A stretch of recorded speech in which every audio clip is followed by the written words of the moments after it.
हर बार तुम्हारा वापस आने का प्लान यहीं आकर खत्म हो जाता है। इस बार तुम्हारे अंदर दोबारा लौटने की कोई गुंजाइश नहीं बचेगी। दोस्तों, कहानी अब ऐसे मोड़ पर आ चुकी है जहां हर पल मौत और जिंदगी के बीच की जंग छिड़ी हुई है। जिस पल का इंतजार पिछले 1 साल से किया जा रहा था, आखिरकार वह पल आ ही गया।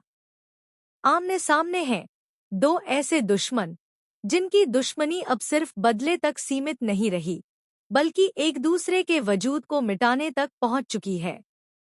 अंधेरी रात, सुनसान गोदाम और चारों तरफ हथियारों से लैस लोग। माहौल इतना खौफनाक है कि किसी भी पल गोलियां चल सकती हैं। तभी दुश्मन की नजर विक्रांत पर पड़ती है। उसके चेहरे पर एक खतरनाक मुस्कान आ जाती है और वह धीरे धीरे विक्रांत की तरफ बढ़ते हुए कहता है, हर बार तुम्हारा वापस आने का प्लान यहीं आकर खत्म हो जाता है। इस बार तुम्हारे अंदर दोबारा लौटने की कोई गुंजाइश नहीं बचेगी। विक्रांत बिना डरे उसकी आंखों में आंखें डालकर देखता रहता है। उसके चेहरे पर जरा भी घबराहट नहीं होती, जैसे उसे पहले से ही अंदाजा था कि यह दिन जरूर आएगा। दुश्मन जोर से हंसते हुए कहता है, अरे, आखिर तुम मिल ही गए मुझे। पूरे 1 साल से मैं तुम्हें ढूंढ रहा था। 1 साल पहले मैंने तुम्हें मौत के हवाले कर दिया था। मुझे लगा था कि तुम्हारी कहानी वहीं खत्म हो जाएगी, लेकिन तुम मौत को भी मात देकर वापस लौट आए। उस दिन मेरा काम अधूरा रह गया था, मगर आज नहीं। आज मैं अपनी हर अधूरी कहानी पूरी करूंगा। इतना कहते ही उसके आदमी विक्रांत को चारों तरफ से घेर लेते हैं। हर किसी के हाथ में हथियार है। भागने का कोई रास्ता दिखाई नहीं देता। दुश्मन फिर गुस्से में कहता है, आज तुम मेरे हाथों मारे जाओगे और इस बार तुम्हारी लाश भी मिलेगी। तुम्हारी लाश को मैं 5-7 दिनों तक सबके सामने नुमाइश के लिए रखूंगा, ताकि पूरी दुनिया मान ले कि विक्रांत सलूजा अब इस दुनिया में नहीं रहा। तुम्हारा नाम, तुम्हारी पहचान और तुम्हारी सारी बहादुरी आज हमेशा के लिए खत्म हो जाएगी।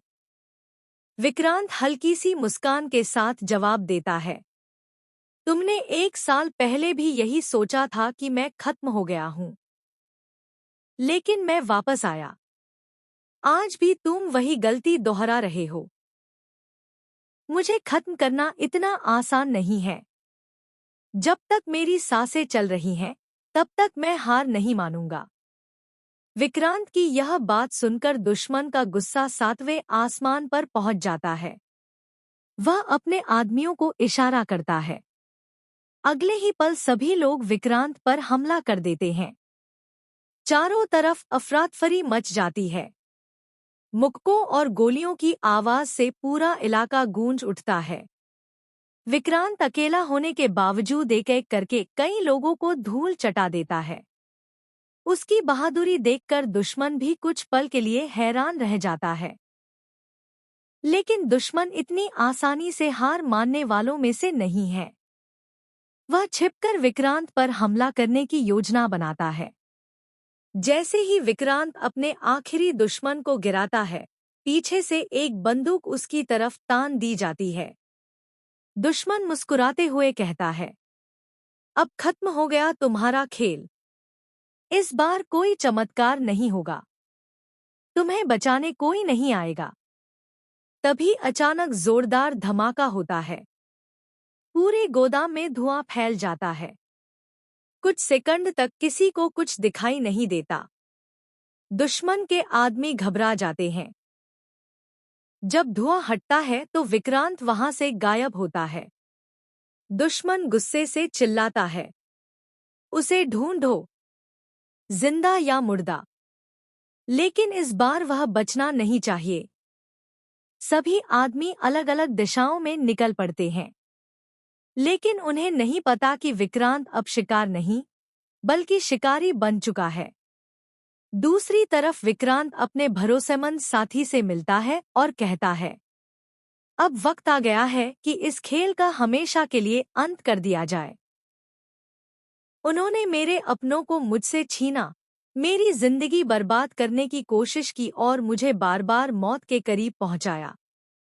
अब मैं उन्हें उनके हर गुनाह की सजा दूंगा। उधर दुश्मन को खबर मिलती है कि विक्रांत एक बार फिर जिंदा बच निकला है। यह सुनते ही उसका गुस्सा और भी बढ़ जाता है। वह कसम खाता है कि अगली बार वह कोई गलती नहीं करेगा। अब कहानी ऐसे मोड़ पर पहुंच चुकी है जहां दोनों के बीच आखिरी और सबसे खतरनाक मुकाबला होना तय है। एक तरफ बदले की आग में जलता दुश्मन है, तो दूसरी तरफ सच और इंसाफ के लिए लड़ता विक्रांत सलूजा। क्या इस बार विक्रांत अपने दुश्मन का हमेशा के लिए अंत कर पाएगा? या फिर दुश्मन की नई साजिश उसकी जिंदगी पर भारी पड़ जाएगी? क्या सच में पूरी दुनिया विक्रांत की मौत पर यकीन कर लेगी? या फिर एक बार फिर वह सबको चौंका देगा? इन सभी सवालों के जवाब आपको शो के आने वाले बेहद रोमांचक और धमाकेदार एपिसोड में देखने को मिलेंगे।